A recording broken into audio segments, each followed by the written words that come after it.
I am the creator of a project called Stop Telling Women to Smile. It's a street art series and also a book. And that work is specifically about how women identified folks experience the street, and looking at our various identities. So not just a woman, but being a queer woman, being a trans woman, being a Black woman, being a young woman, an old woman. How are we experiencing the world? How are people treating us? And what can we do to treat people better, treat ourselves better, and treat the queer community and Black community better? I created a company called Slate TV, where we celebrate and highlight narratives for and by queer, trans, and non-binary Black and brown people. As a woman of trans experience, me being in that space in general is just like, it speaks for itself, because I'm so content and unapologetic about who I am and what my purpose on this earth is, that I feel like it's self-explanatory. I am a sexuality educator and also a breast cancer survivor, and I guess you can also say breast cancer advocate. The work that I do is raising awareness, particularly around where Black people and Black, queer, and trans people are left out, which in sex education curricula and the ways that it's taught. So Black sex educators are oftentimes erased. I have been an activist for many, many years in my career. I'm 52 years old, I'm HIV positive, and I really believe that it is important to represent the community. And because I have great privilege in my career and my profession, to use those platforms to advocate, make change, and really to break down walls and help liberate the Black queer community. I've always been a filmmaker, and my partner and I, we used to create a lot. Our first web series was No Shade. We got a couple of subscribers. Let me not say a couple. We got a lot of subscribers from creating that series. The first time I debuted as a Miyake Mugler, I came out and I shook the room. The room was shaking because we was in the basement and the bass was just so loud. The room was literally shaking, and that was the night I won grand prize.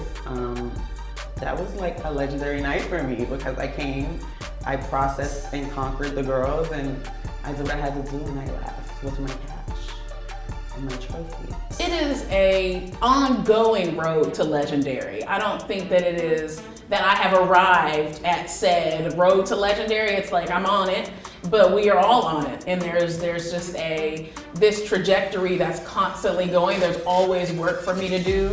I'm comfortable in my body some days, and some days I'm not. After creating No Shade, we just realized that the importance of being authentic and relatable to our community. But a lot of people was telling us that we had to change it and make it something that it really wasn't. So because authenticity was so important to us, and just being true to the narrative, we decided just to build our own platform. But I'm proud of myself for internally the work that I've done, understanding that there is a lot of history and trauma that I've experienced personally, and I think just collectively we all have. And so to try to evolve as a human being, as a person, to think about my emotional health, my mental health, to take steps to making sure that that stuff is good and okay. When it comes to like my internal journey, especially becoming a leader, I had to learn to be okay with connecting with people. And it's not about being a boss, it's about being a leader and showing people that, you are not too good to just get down and get dirty with everyone else. And therapy. Therapy is so important. I can't express to you how much mental illness is real, and just being able to talk to somebody and helping them guide you through your problems and just helping you just realizing things. It's a beautiful experience. When I was diagnosed at 28, I went to a plastic surgeon, because if you have reconstructive surgery, you essentially get breast implants. And I asked the reconstructive surgeon or plastic surgeon, what are my breasts gonna look like? And she's like, okay, give me a little bit of time, I'm gonna find pictures for you. And it took her 2 weeks to find one picture of a Black person. So I just was like, you know what? I want to fill up Google. That was my goal. It's like, I want to fill up Google with images of Black people with breast cancer scars. So I just started posting pictures of myself. I went topless at music festivals. I just wanted to be seen and have people, Black people, especially young Black queer people like me, see themselves and also do breast exams or chest exams, and make sure that they are, checking their bodies and not left in the dark about breast cancer. I think Slate TV is important because, like me, I don't know, there's a lot of kids out there that went through what I went through, but I had to fight a lot when I was younger to just be seen and be heard and just to be able to express myself. And I was always told that I was doing too much, I was too loud, too flamboyant, I had a girl voice, but I paid it and I still did it anyway. So if I can show kids that you can just pay it and live in your truth and just be you, and I just want to inspire, and through Slay, I hope that helps people see themselves and know that they can do anything they put their mind to.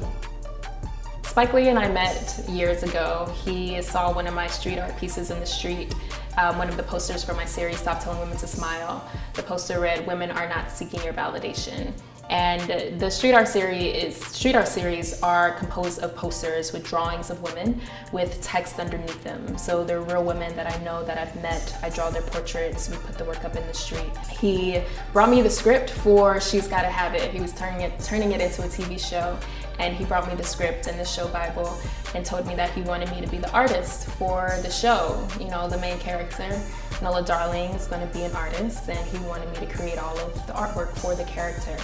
Specifically, he wanted to sort of recreate my project, Stop Telling Me to Smile, for her. And so in the series, if you've seen it, she does a street art project called My Name Isn't, and that's based off of my work. I was filming for a documentary that I was a part of on Viceland called My House, and there was it was prior to us filming the show, and it was like, do I really want to go on TV and just have everyone in my business and just be fully transparent?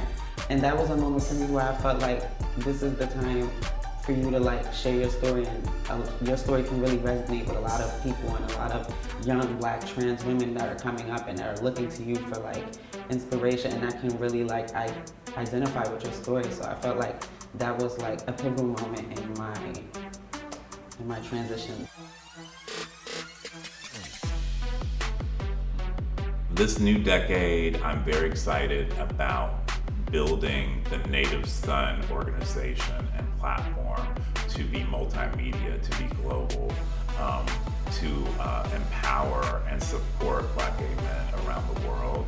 I'm also excited to write my memoir and use that as really a blueprint for Black LGBTQI+ people to know that you can make it. So in 10 years, I definitely know I want to be a well-rounded entrepreneur.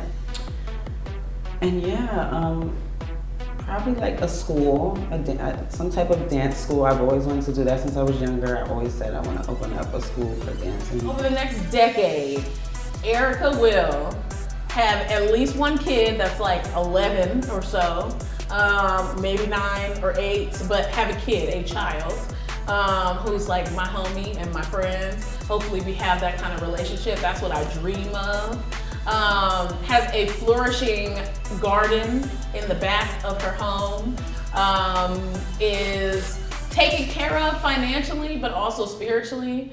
Focuses on rest and honors our boundaries without contest, without pushback, without consideration, but just, this is my boundary, and sticks to it.